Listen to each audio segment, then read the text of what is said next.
Good afternoon, fellow Plexers. Today's video should be short. It's a little experiment to demonstrate something that I don't even know the full answer to myself. A member of Plexaholics is having trouble seeing recently added media to the ribbon of a movie library, and we're not sure what's going on yet. I've communicated with him privately. It might be a database issue. I've given him a tutorial video by someone else that shows how to run the Plex database scanner to check for errors and to repair errors. But Brody chimed in because the OP had a properly named folder and a properly named movie file, both using the source ID, and Brody said it's unnecessary to use it in the folder structure, that you don't even need the folder, that it's only required in a TV show library to have the source ID in the folder.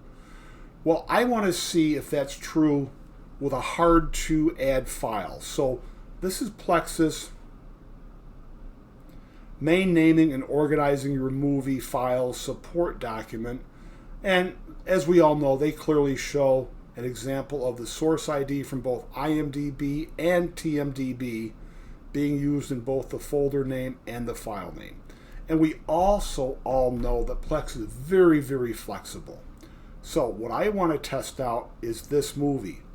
Named simply for $sign with 1971 in parentheses for both the folder and the file name, Plex will not match that on a scan, and you also cannot fix match that, which I've demonstrated in an older FileBot video.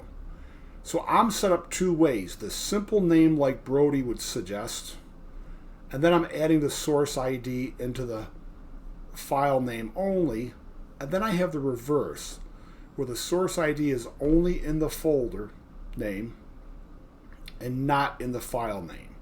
And I simply want to add this to my Plex server. So I don't think I prepped that far. Let's go to my test Plex. Oh, I'm on my test Plex server. Okay. So we're going to shift things around a little bit. And most of my videos, like this one, are unscripted. This is my test server running in a container on my older Synology NAS that serves as my backup NAS. So I'll take this with no source ID in the file name, and according to Brody, this should not scan in because I know this movie won't scan in with simple structure. So let me just copy it. It's a dummy file. It's not very big. And I'll drop it into this library folder. And I think this server is set up to scan automatically. There it goes.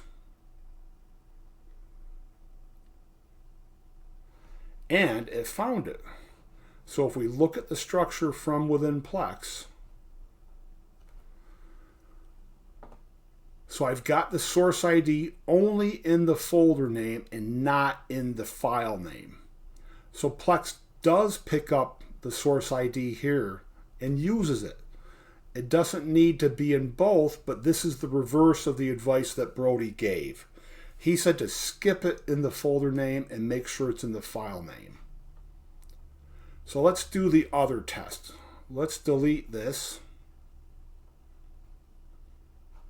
And let's give a clean slate. This is going to rescan automatically. It just did. So let me empty the trash. And I'll go into the settings. And under troubleshooting, I'll clean the bundles. And that's the Plex dance. What's going on here? Okay, so nothing's scanning. And now I will take the other one set up in the reverse. So this is how Brody suggested: no source ID in the folder name and only in the file name. My suspicion is both ways work equally fine.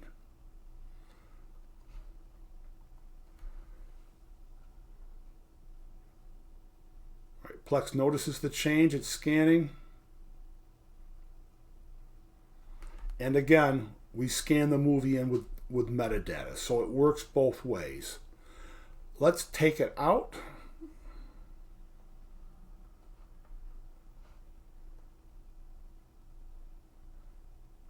I'll just let it overwrite. We'll let it scan automatically. We'll do the Plex dance once again.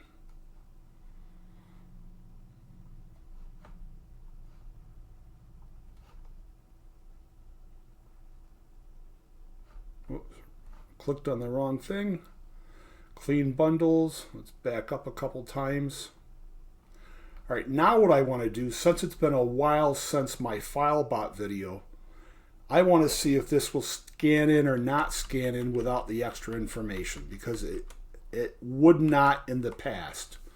So there's no source ID in the file or the folder name. Let's see if the Plex library scanner has gotten more advanced since that previous video I made.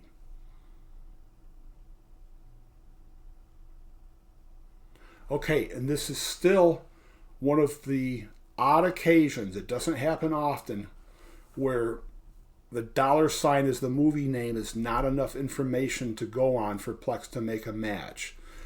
And in the past, you could not fix match it. So let's see if we can. Well, so that's basically correct. Let me do this. Let me try the TT database number from IMDB. I've got too much open up now. Let's quit a few things.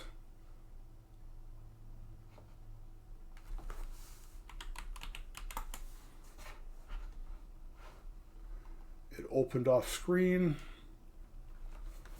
I may have to search this by Goldie Hawn, but let's see if there it is. $sign showed up. And there's our TT number. Let's see if we can make this fix match work. Well, it's really a match because it hasn't matched anything.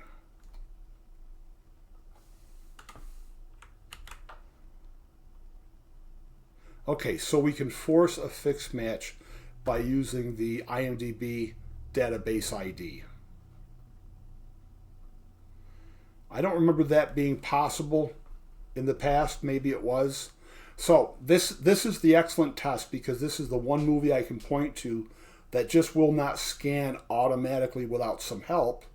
And now we know that the source ID can be in either the folder or the file name. It doesn't have to be in both. But Brody said it had to be in the file name and it didn't matter if it was in the folder. Well, each way works. Plex's current scanners are pretty phenomenal. So if you get close to having good convention, you're doing pretty good.